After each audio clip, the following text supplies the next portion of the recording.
So in lesson 614, we're beginning with lesson 611. And they're trying to show a connection between the work we did in the first lesson and what we've been doing in the last two lessons. So just kind of recap from last week. Our congruency rules are side, side, side, side, angle, side, angle, side, angle, angle, angle, side, hypotenuse, leg, and then the one that you seem to struggle the most with is long side, short side angle. Hypotenuse leg is a special case of long side, short side angle. And keep in mind, you got to have some numbers, otherwise it's hard to identify in side, side angle. Is it a long side followed by a short side, or is it the short side followed by the long side? So numbers are extremely important in the side, side angle case. So in problem 29A, they're asking the question, which congruency theorem are we looking at? And the answer is side, side, side congruency. Now they're calling these things theorems because in the last lesson, using Euclid's approach, which is called superimposing, we were able to use transformations to place one triangle perfectly on top of another triangle to match everything up. And so when we did the reflection, rotation, translation, those rigid transformations, that's enough, at least at this point, to say these triangles have to be congruent. Therefore, we're going to accept these as theorems. For the flow chart, they're asking you to make a flow chart that's showing the argument that these triangles are congruent, and then kind of describe the difference between the flow chart in 611 and the flow chart in this lesson. While we're doing that, I'm also going to address the question here in 6-30.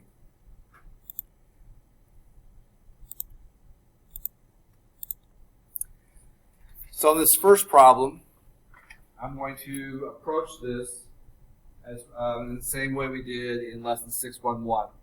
The main reason is because for those of you that that I have on a Monday, you didn't get the opportunity to see the flow charts, and for those of you that I have on Thursday, the same may be true for you as well.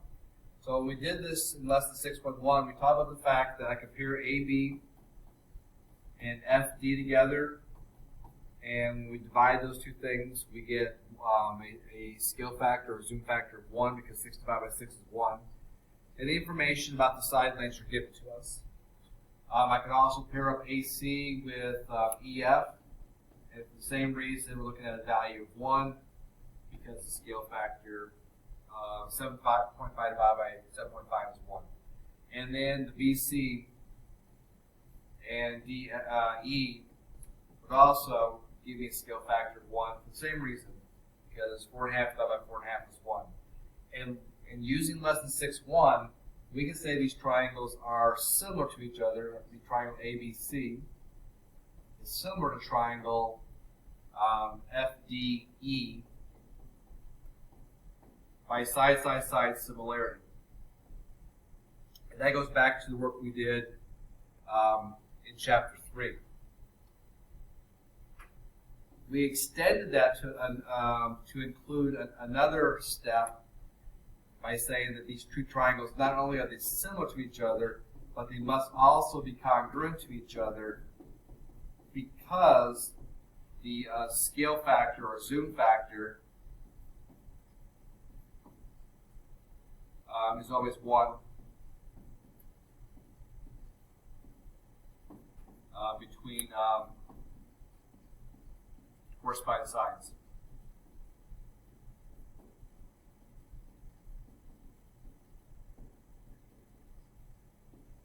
So unlike similarity, the congruency requires one additional step in lesson 611, because just because two triangles are similar does not guarantee the triangles have to be congruent. And what makes these triangles congruent is the fact the scale factor between corresponding sides is 1. Now in lesson 614, we're coming back to the same problem, and I'm going to talk about the second problem, 30 in this discussion as well. So we had the discussion about AB over FD having a scale factor of 1, and the question they're posing is, can I just say that AB and FD, can I just say they're equal to each other, and am I really communicating the same thing? And the truth is the answer is yes, because since the two lengths are the same, as a ratio, if I divide both sides by FD, for example, if I turn this into a ratio, I'm going to get AB over FD on the left side, FD divided by itself on the right side. So we end up with AB over FD is equal to 1.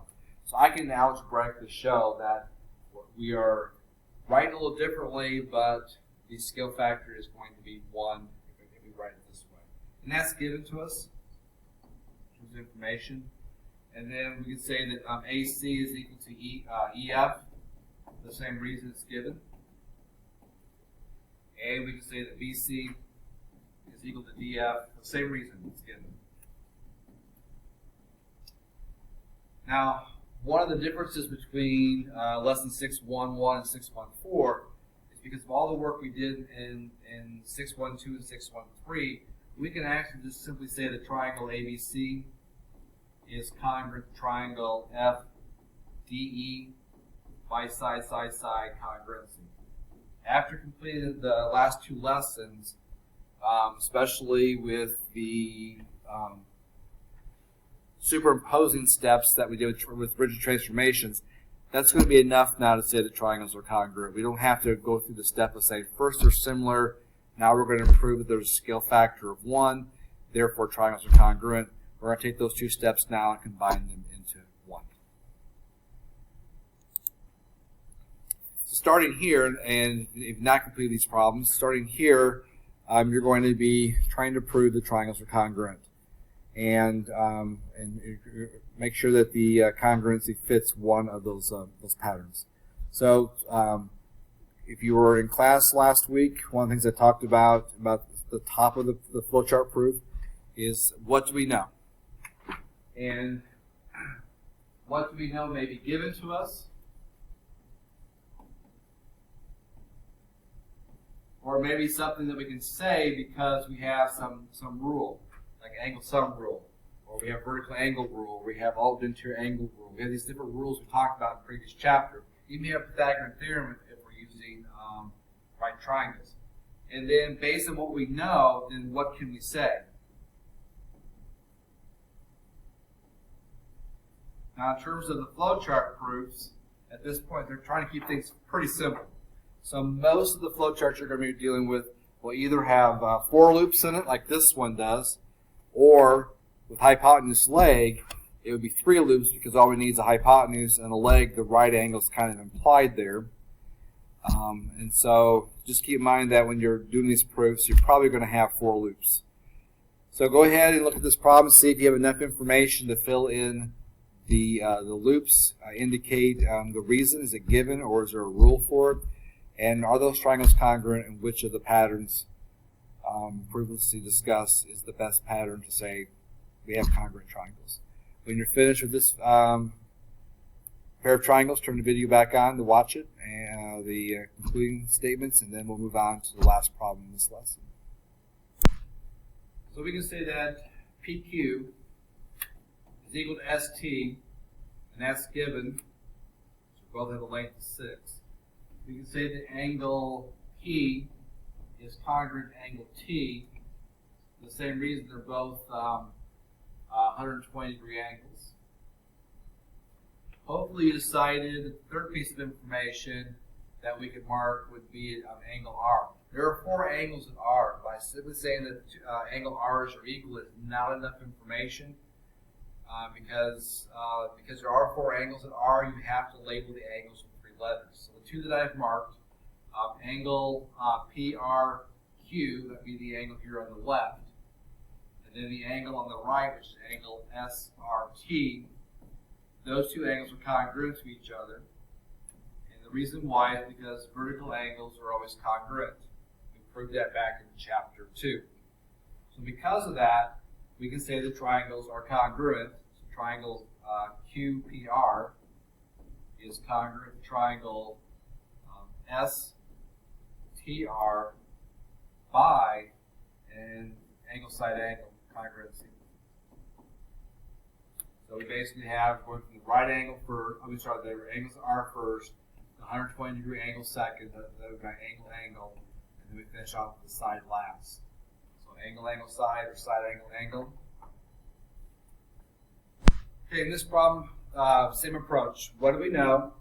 Again, generally we're looking for 3 pieces of information, and then what can we say? So when you're finished with the flowchart, turn it on, and video back on, and we'll take a look at the problem together. Alright, so in this problem here, we have angle D and angle B are definitely congruent to each other. That's given to us. Also, line segment AC is equal to itself.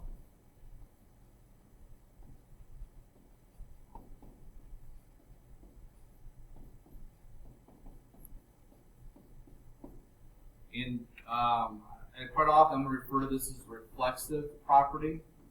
It's the phrase or the term that we use in algebra to describe 2 things that are named the same, like A equals A, B equals B. We call that the reflexive property, when something's equal to itself. And then we need a third piece of information. And the third piece of information are these 2 angles here. They're alternate interior angles, and alternate interior angles are always equal to each other if you have parallel lines. In this case, A, B, and C, D are parallel.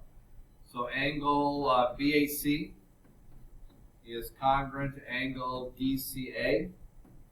All interior angles are congruent because line segment AB is parallel to line segment CD. It's critical that we talk about the fact that we have parallel segments, because again, not all alternate interior angles are congruent, not all corresponding angles are congruent. You got to have those parallel lines. But because of that, we can say that the 2 triangles are now congruent. Triangle BAC is congruent to triangle DCA by angle side congruency.